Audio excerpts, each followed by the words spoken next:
Celebrity Vendetta, The Glitter Room Pass. Act 1. At the convenient Constellation, Diva Divine thumbed through magazines. She placed the Galaxy Conquest Quarterly Edition back on the rack in front of her. It displayed its cover girl promoting Grinding Grains, one of the leading brands of cereal. She took a second look. I think I've gained a few pounds. She pinched the flesh of her side just above the hip. Yep, she replied before moving further down the aisle. Ink Inkwell and Clip Cogswell made their way down that very same aisle, playfully joking. Ink was a plain-looking young man. He worked at a view screen sales and repair shop. Clip, his roommate, managed to make unintelligent statements on far too numerous an occasion. The second Ink caught sight of Diva's cover on that 8th quarterly edition of Galaxy Conquest, he was immediately taken by her beauty. He stopped frozen in the moment. Wow, if I met her, I would sweep her off her feet, and the words dripped romantically into the air, rising in an invisible mist as his imagination ran wild.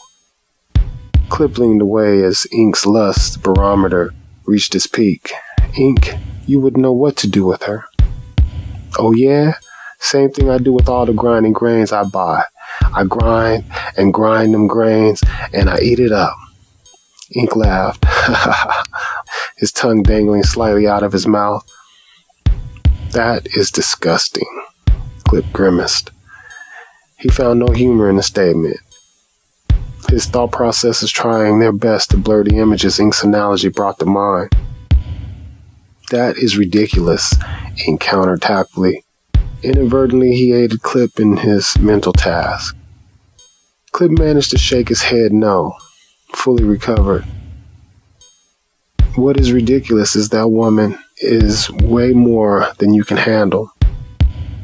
What would a chick like her be doing interested in a communications tech who's called that because no one wants to feel sorry for her?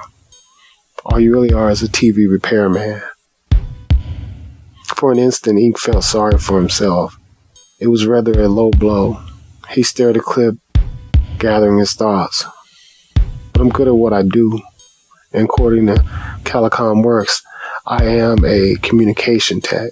So, get it right. Ink retrieved the Galaxy Conquest from the rack.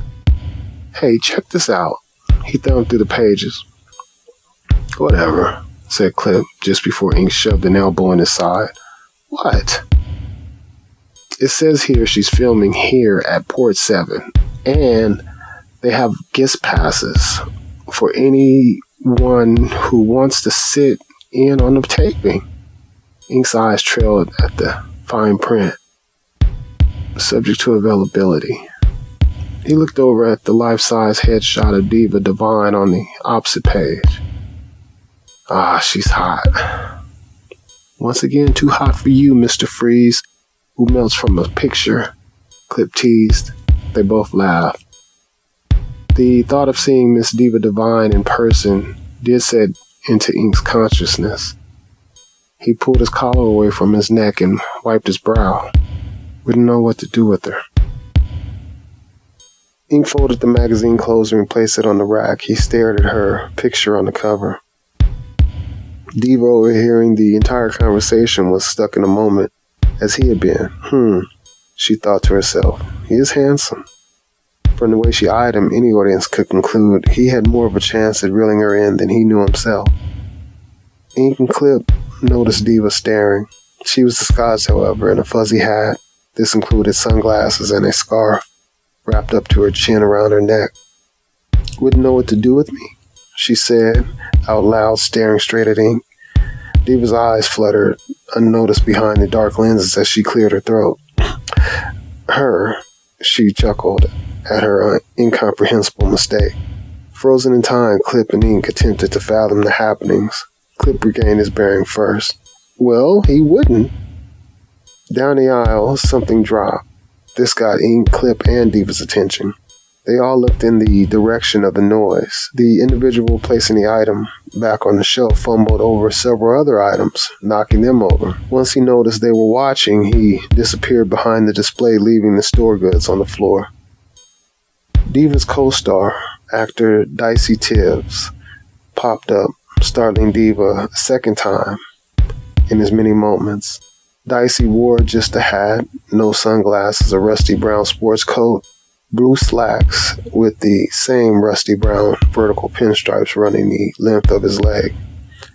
"It's time to go," said Dicey, picking a minuscule piece of lint from the shoulder of his sports jacket. "We should hurry and do it too. We've got an early start in the morning, and I'm still having problems with my part," he growled. "Just a moment," Diva turned to Ink and Clip.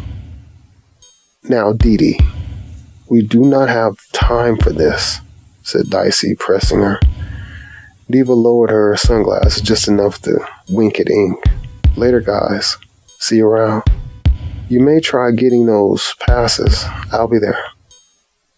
Diva scurried off after Dicey, who placed a firm grip on her wrist, adding to his persuasive beckoning. She yielded to its aggressiveness. Ink and Clip stood speechless as Diva was pulled off. For all they knew, to her demise, the two of them remained oblivious and comprehensive as to what just played out. Ink examined Diva's curves. "See us around where?" Clip asked himself inwardly, but speaking out loud, Ink paid Clip no mind. "That woman has wonderful form." Clip turned to Ink.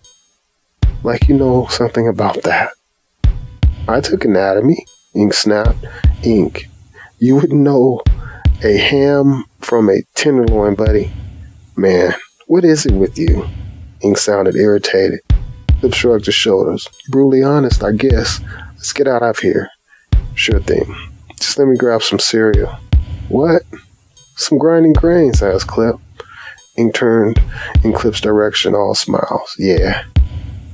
That Diva Divine girl got you buying cereal you don't even eat." "Yeah, I know."